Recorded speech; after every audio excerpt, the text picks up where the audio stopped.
fazendo aquele discurso, eu sei que eu posso estar sozinho, eu sei que eu posso ser o último ligado a Shield aqui, mas se tiver alguém mais que tiver aí, eles estão à beira de matar um monte de gente inocente. Se alguém puder me atrasar, a menos atrasar eles, a gente vai lutar junto. Outro fator. Cara, aquilo ali, aquela cena do ver faxineiro pegando esfregão e batendo nos caras da ilha. Cara, isso é líder. O cara que vai levantar os mortos para lutar, velho. Cara, isso é cena shounen, bicho. Isso é cena de tokusatsu, de anime, de mangá.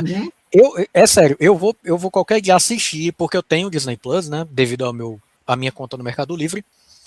Eu ainda quero pegar essa cena e assisti-la em japonês, só pra ter o gostinho de ver como é essa cena no japonês e me ver assistindo ao anime do Capitão América. Aqui, só pra você ver, pegando referência do Capitão América com o Super 1. Ao contrário de muitos tokusatsu, a estrutura episódica do Super 1 apresenta a narrativa deliberadamente ritualística, quase iniciática. Não se trata apenas do herói contra monstros. Ele descreve o processo de transformação moral, espiritual e social. Reflete profundamente o imaginário japonês da década de 80. A história de Yoki é a jornada da purificação, a estrutura dos 3 grandes estágios. O homem tecnológico incompleto, a queda, a perda do vazio existencial e a reconstrução do espírito moral. É isso que Shotaro Shinomori se baseou para fazer nessa adaptação da obra. Ciência, tecnologia e espiritualidade. Basicamente, o que ele usa como mote para a franquia inteira de Kamen Rider. Só que a gente vai falar o seguinte, quando a gente começar nos tokusatsu, depois da morte do Shinomori, a gente vai perceber que isso desandou um pouco. O único que ficou um pouco nessa essência foi Agito e Kuga, se você for ver. Sim, porque eles ainda eram próximos, né? Foram logo os 2 primeiros depois do falecimento do Shinomori. Ele já tinha deixado escrito. Isso que era incrível. Pois é. Ele já tinha deixado o material escrito. Já tinha uma base para fazer Kuga e Agito. Não é à toa, se a gente for parar para pensar, não é à toa que Kuga e Agito, eles ainda têm aquele feeling de Kamen Rider Showa. Eu não sei se acontece com vocês, mas eu tenho esse feeling quando eu assisto a Kuga e Agito. Tem. O meu filho ama muito Kuga. O meu filho adora Kuga e tá lendo o mangá do Kuga. Pois é. Ryuki, ele destoa completamente do que o Shinomori trouxe, porque a vibe é diferente, o feeling é completamente diferente. Eu não falo nem da parte estética, porque a parte estética também mudou pra caramba depois. Né? E outra coisa. Praticamente da franquia, né? É uma guerra, não é uma luta para proteger. O cara já tá conectado a monstros que estão comendo gente. Inclusive, eu até ouvi falar, lá na época, né, 2001, 2002, eu tinha ouvido falar que, por meio da revista Henshin, que ela trazia esses conteúdos, ela estava divulgando os filmes de Agito e Eagle Ranger. E ela chegou a comentar que corria um boato no Japão de que o Agito seria o último Kamen Rider. Sim, provavelmente porque não havia mais nenhum rascunho ou nada que o Ishinomori tenha deixado escrito para séries posteriores, só até o Agito, que eles pudessem aproveitar, né? Talvez por isso que a essência do Kamen Rider tenha mudado drasticamente de Ryuki para frente. A estrutura ficou diferente. Sim. Começou a ficar... As histórias começaram a ficar em arcos. Sim. Tem um objetivo, até um pedaço, chegou naquela parte, aí começa outro arco com outro. Sim, arco a cada 10, 15 episódios, se você for ver. Mais ou menos. Antigamente era uma evolução contínua. Aí começou Kazuya... em blocos. Uhum. Kazuya não foi por ser astronauta por qualquer coisa. Ele foi o símbolo político. O Programa Espacial Internacional sediado nos Estados Unidos não é um detalhe trivial. Naquele período, os astronautas representavam a força tecnológica, o poder nacional, domínio científico, a vitória ideológica na Guerra Fria e a elite máxima da engenharia humana. Transformar o protagonista em astronauta significa elevá-lo ao topo, a hierarquia da tecnologia mundial. Ele não é um jovem, ele é um produto máximo da ciência moderna, entrando rapidamente, uma série rapidamente desconstrói essa ideia, apesar do avanço tecnológico, caso é incompleto, por causa que ele ainda tem um lado humano, que é a busca da espiritualidade. Você não cria um caráter, não cria propósito, você busca isso dentro de si. Só para você ver. Tanto que a NASA nessa época não era não mandava cientistas para o espaço, mandava só pilotos da Força Aérea, né? Era tudo da USAF. Sim. Aí pegar um cara de fora da USAF para colocar é uma mudança de paradigma interessante. Sim. E o ataque à base espacial Dogma, o ataque ao Dogma King, ou à base espacial da morte cientista, funcionava como um evento traumático para fundar a narrativa. Destrói o projeto científico, elimina a comunidade intelectual e isola o protagonista, quebrando a ilusão do progresso seguro. Historicamente, esse elemento dialoga com os traumas coletivos pós-1945, o processo de ser destruído em segundos sem saber onde tinha ética. Entendeu? E tem aquela parte, né? A parte dele se ligar, dele ter um espírito já evoluído para ser um praticante de artes marciais, é a âncora que evitou que ele virasse um monstro, né? Porque o corpo dele já tinha sido modificado. As pessoas que eram ligadas a ele, mortas. Se ele quisesse buscar sua vingança, se tornaria uma máquina de destruição controlável. A parte dele ter um espírito já evoluído foi a âncora que manteve ele humano. Exatamente. Eles combinaram os dois. Isso que é interessante. Daí vem a elevação, a ascensão espiritual, né, que a gente mencionou agora há pouco. Mas a gente vamos falar o seguinte, eu estou voltando muito para a igreja, principalmente depois que meu filho foi para a catequese, até comentei com o pessoal, mas eu faço assim, acendo minhas velas, rezo, mas eu gosto de ir na igreja rezar. Você sabe que, ao mesmo tempo, eu vejo assim, eu gosto de fazer o bem, eu não consigo fazer o mal. Já quiseram me recrutar para fazer maldade. Eu neguei, eu denunciava os caras. Quando na época das revoltas dos 20 centavos, antes de começar a surgir a direita, eu já estava denunciando a esquerda no Facebook faz tempo. Perdi meu primeiro Facebook, que eu fiz em 2004. Meu primeiro Facebook que eu fiz em 2004, quando só estava nos Estados Unidos. Eu recebi o convite de um cara que era ligado à parte de TI, que fazia o TI também lá nos Estados Unidos. Trabalhava no Brasil e fazia TI lá nos Estados Unidos. Ele mandou o convite para mim. Eu perdi meu Facebook de 2004 até 2013 por causa que eu denunciava a esquerda. Porque a esquerda já estava usando de recruta as pessoas. Eles quiseram me recrutar para fazer coisa errada. Eu falei, não sou. Eu denunciei os caras ficaram irritados e derrubaram meu Facebook. Só para você ver. Padrão eles. Só para você ver. Bem isso. Só para você ver. É aquele padrão. Ou você está do nosso lado ou você morre. Típico dessa galerinha. Sim. Por quê? Por causa que eu sempre, antes de ser aluno do Olavo, eu como todo mundo zoa comigo, você sempre foi chapéu de alumínio. Meu chapéu de alumínio, eu tô sempre certo. É que nem eu converso de vez em quando com o Clero. A gente, com o Clero, quando dá com alguém, eu falo o seguinte, a gente tá sempre vendo as coisas acontecer e tá acontecendo. Vocês não despertam, porque eu converso com o Will, olha, tal coisa tá assim, tá assim, tá assim. A gente já debateu isso numa live, e tá acontecendo. Debate aqui. Cavê eu quase não troco ideia aqui. O Cavê é corrido pra caramba. Eu mando mensagem. Eu levo uma semana para responder. Eu não me lembro de responder. Eu sei que na correria. Eu mandei a mensagem de ano novo, você só me respondeu 2 dias depois. Comigo é Eu mandei fogo. mensagem de novo, só respondeu 2 dias depois, só pra você ver. Mas é aquela coisa, cara. Mas é aquela coisa, né? Não, mas... É porque o velho tinha razão, meu Deus do céu. Vocês não entendem. Vocês não entendem que social-democrata é camisinha de comunista, ora porra. O velho sempre teve razão. Sim.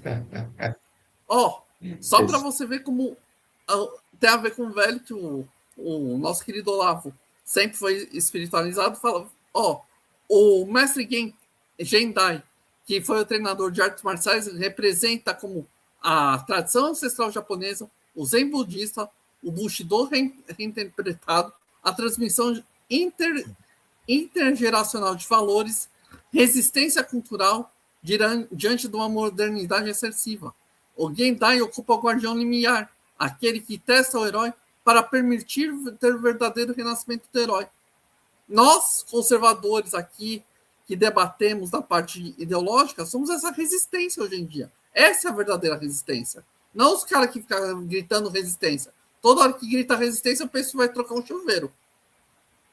Será que o criador do Yu Hakusho se baseou no mestre do Super 1 para fazer a Genkai? Eu pensei nisso também. Eu pensei nisso também. E o nosso Gendai era justamente o grande e saudoso professor Olavo, né? Sim. Pois é, um personagem muito parecido com a Genkai. Cara, eu tava até vendo um vídeo de Hakusho há alguns minutos, enquanto eu tava jantando, né? Falando especificamente do Yusuke. Mas, cara, o Gendai, assim como a Mestre Genkai, eles são, assim, o arquétipo perfeito do mestre. Que é duro, mas que através da dureza, através da rigidez, né, do rigor, eles ensinam você muito mais do que qualquer pai hoje em dia consegue. E já que falando do Yu Hakusho, o Yusuke é bem parecido com o V1. Só que em vez de tecnologia, abraçou o caminho dos demônios, né? Dos então, yokais. Pois é. Ele foi abrindo mão da humanidade para despertar os poderes. É só tu ver pela medição de força quando eles vão se encontrar com o Yomi. Pô, não é? Aquela hora que o Kurama olha pro cara vê que tá medindo assim. Presta bem atenção. Pode ser a única vez. Outro fator que é ligado, parece com o Yusuke. Bem isso. Foi lento, rigoroso e austero para conseguir evoluir. A cirurgia foi rápida, modificação tecnológica instantânea, progresso científico acelerado. Enquanto, vamos dizer, o Yusuke fazia ele estava se tornando demônio aos poucos, tudo foi demônio. O Kazuya foi a mesma coisa. Ele foi se tornando cada vez Kamen Rider conforme a evolução dele, conforme ele foi aprendendo com a rigidez que estava acontecendo os fatores. Uhum. E eu vou até mais longe, na verdade. Mais longe assim não, né? Antes ainda no enredo de Yu Yu Hakusho, porque da mesma forma que o procedimento no que foi rápido, mas ele passou por um tempo para que ele conseguisse, como é que eu posso dizer? Para que ele conseguisse, o corpo dele se adaptasse, né, às novas condições, Leikou Hadouken. A doutrina da Genkai, quando o Yusuke recebeu. Mesmíssima coisa. Sim. Olha como que era a mesma ideia. Ou ele domina a doutrina ou morre, né? Nesse daí, ou ele se adapta às modificações ou deixa de ser humano, né? Porque a máquina vai tomar o corpo. Uhum. Olha os fatores atuais do Dogma, Kindle, com a relação ao que está acontecendo. Uma fruta caiu, uma pedra preta está perdendo estabilidade no mundo, como ayatollahs, cabeça de pano estão atacando, mas também vão começar a ser deportados. Dogma Kindle não é apenas uma organização vilanesca genética. Ela representa o poder profundamente temido do final do século XX. Regimes totalitários, ciências instrumentalizadas, indivíduos reduzidos a peças, corpos mecânicos e eliminação da identidade visual em prol do coletivo. esse medo presente tanto no Ocidente quanto no Japão, especialmente diante de regimes comunistas autoritários, estados hiperburocráticos, complexos militares e industriais e projetos secretos de armamento tecnológico, se você for ver. Eliminação da identidade em prol do coletivo, hein? A corrupção da alma. E a corrupção da alma, né? Verdade. Porque todos eles são ligados a demônios, bruxas, espíritos. Eles abriram mão da luz da alma deles e abraçaram só as trevas. Em busca de poder. Pois é. Não, e outra coisa, né? O sacrifício de individualidade em prol do coletivo. Onde é que a gente vê isso muito, hein?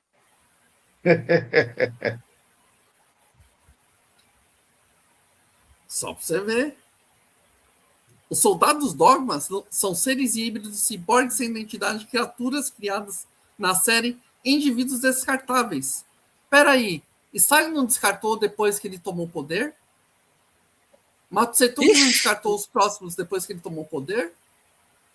O Bigodinho também. Todos eles costumam fazer expurgos.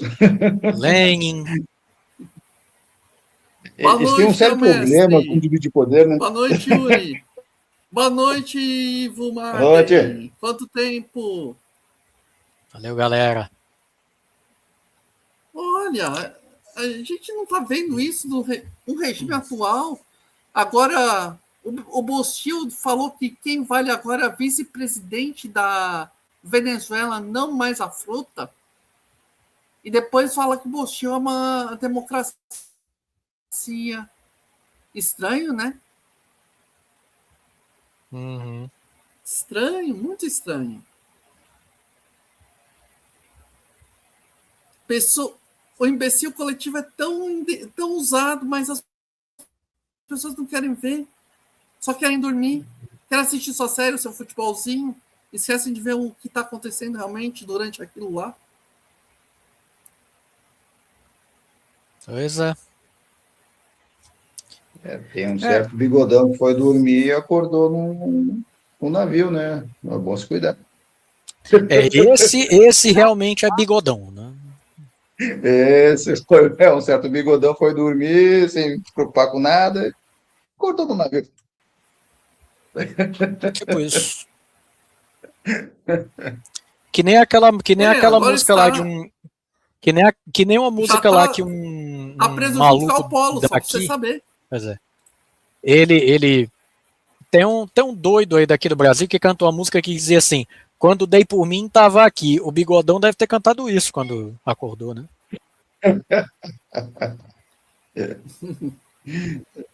Vem pra aí. Pai, não é fácil não, hein? Tá, a gente tá falando de Kamen Rider, que é fator atual. Vocês estão... É difícil pensar, é difícil interagir. É tão difícil. O Jin Dogma também é um mal tecnológico. Era o autoritarismo bruto e sofisticação, que foi substituído.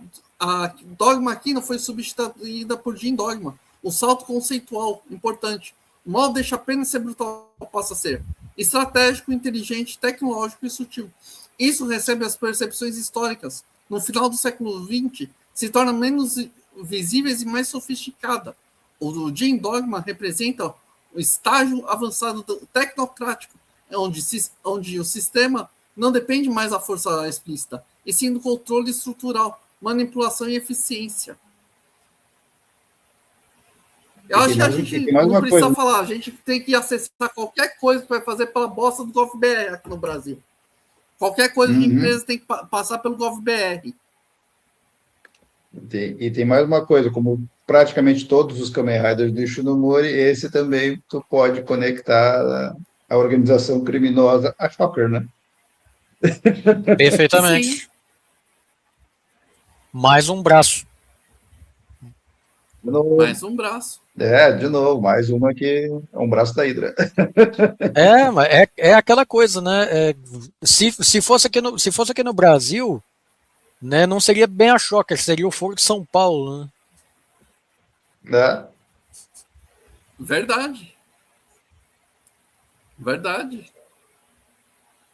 Aqui, a Fundação Five Hands em Super 1 não é apenas brinquedos vendáveis. Funcionam como um comentário filosófico.